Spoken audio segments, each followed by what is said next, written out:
Manu, guess what? What's up? What's up, Michael? It's time. Time. Ben the OG has come to the FTO Melee. Ben Streeter, everybody, welcome Ben to the FTO Melee. Going up against Enoch here. Exciting. Good intro.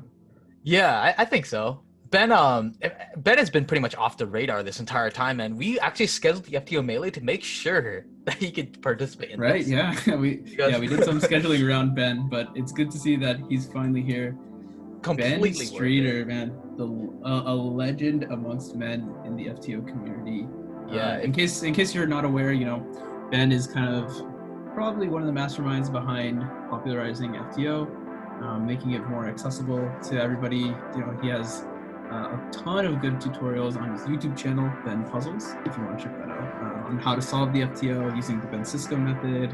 I think he has a lot of setup tutorials. He's a great guy. He's funny. He makes a lot of good content on Twitch also. Twitch, what is he, Speedy Octahedron?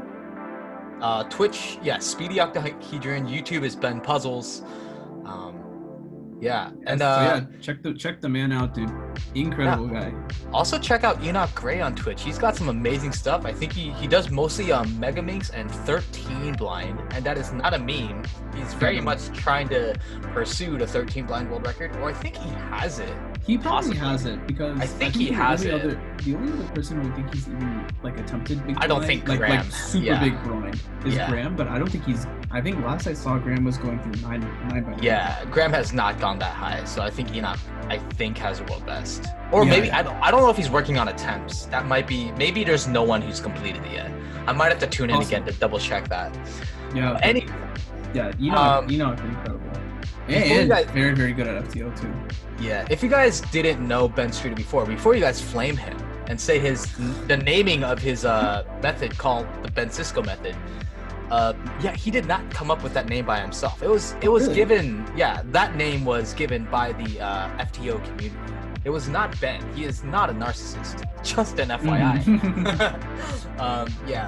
So it looks like they're getting started on inspection here. They started at almost the same time too. Started at the same time. Enoch has performed quite well. I think it's only, let's see, he matched up against Elijah, and I think right now he's going on his first of 2 matches in this upcoming stretch. The next one against Ed. Ben has definitely got a lot of progress on this solve. Yeah, it looks like Ben is finishing up the last first layer triple. Last layer triples now. Meanwhile, Enoch, I think still, shaking his head. Doesn't look like to be the best solve. Not even on last layer yet. Meanwhile, Ben finishes up with, looks to be a low 30. Yeah, 32-36? 32-16? 32-36. Okay. 36, okay. Yeah, Enoch's struggling on his first solve, but you know what? A 32 isn't really out of Enoch's range. I think Enoch could pull something off right here, in this match. Yeah, you saw him shake his head there, and clearly 50 is pretty far out of his range. Obviously, by his body language, pretty disappointed with the way that solve goes.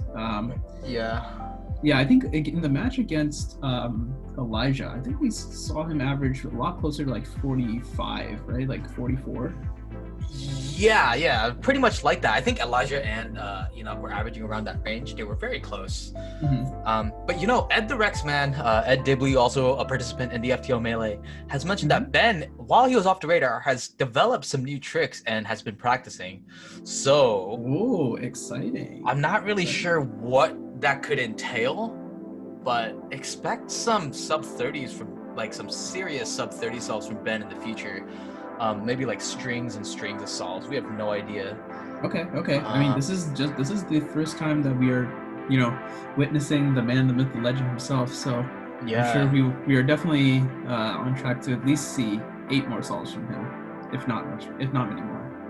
Yeah. Let's see. I don't know. I think Ben only starts on white, doesn't he? I believe so. Yeah. Well, he started on white this time. Here. Yeah. Enoch's doing the same thing. It seems like most people are doing white versus their center. Yeah, it's kind of like 4x4 also. I guess there are a lot of similarities, but another similarity is because you need to memorize your color scheme. It's a little harder to be color neutral kind of like messes with like your vision going forward. But Yeah. Ben look like he's on pretty good pace here. Looks like Yeah, he's on last like three triples. Yeah. Yeah, he has a color swap. It seems like usually you have yellow opposite white, but gray I think is a much better choice.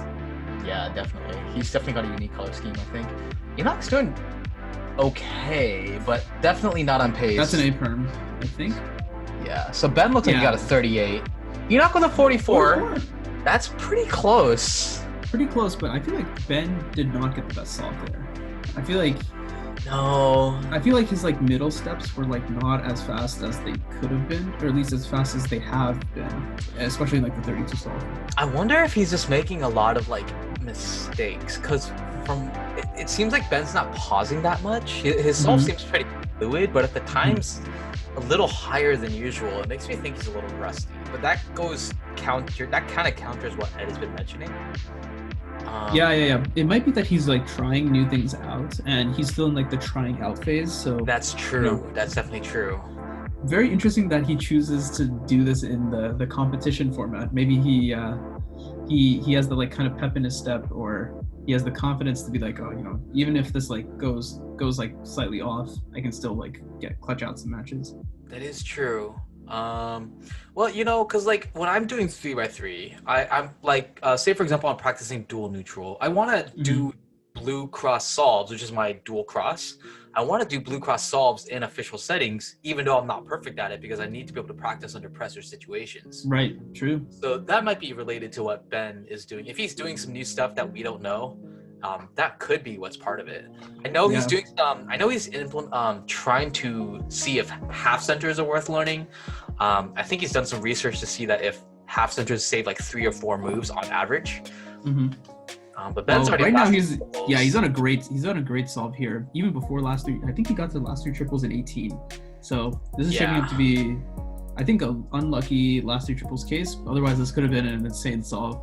35-63. All right, so it looks like Ben's going to take this in a quick 3-0 match. But Enoch is a very formidable competitor. This is a very close match. That was a lot closer than, honestly, I think a lot of people would have expected it to be. Yeah. Ben is T5. He's the 5th best competitor to accept their invite into the tournament. Meanwhile, but Enoch is actually just on the outside looking in.